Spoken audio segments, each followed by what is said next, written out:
L'àrea de fabricació additiva, impressió 3D de l'EITAT, és una àrea tecnològica que es dedica fonamentalment a la recerca, a la innovació i l'aplicació de la fabricació additiva a la indústria. El que hem fet ha sigut fer una sèrie de proves amb un número de peces, junt amb una sèrie de treballadors dintre del departament de mecànics, maquinària, manteniment. El que hem fet ha sigut exposar una sèrie de peces que teníem problemes i hem volgut anar més enllà. Llavors, amb ajuda de l'EITAT, el que hem fet ha sigut un estudi previ sobre les peces existents i hem portat a terme una millora.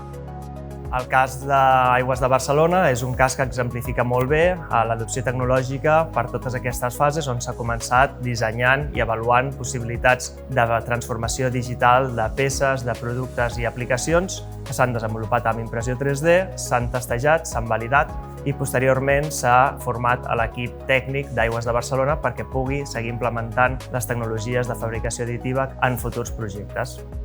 Dins del projecte de desenvolupament amb Aigües de Barcelona hem identificat fins a 8 demostradors d'aplicació de la fabricació additiva. Entre aquests hem desenvolupat un impulsor per a bombes, una càmera d'inspecció de toveres i pinyons de diferents versions, com pot ser l'encoder i la vàlvula. Aquesta peça és un tranquil·litzador d'un comptador que muntàvem fins fa poc, però el proveïdor ha deixat de fer-la. Llavors tenim un problema, és una peça molt particular perquè té unes aletes que no són fàcils de fabricar. Llavors, amb la solució de la impressió 3D pot fer la peça amb facilitat.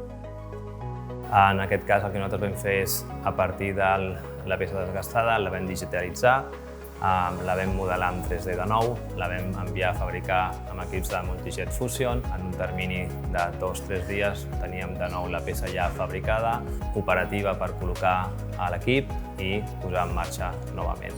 Totes aquestes 4 peces han sigut un èxit rotund perquè s'han posat en marxa i funcionen. Ara és un procés que hem de portar a terme d'estudi i de veure la viabilitat a curt i llarg plaç i veure si podem millorar més encara aquestes peces o veure si realment ja estan ben fabricades.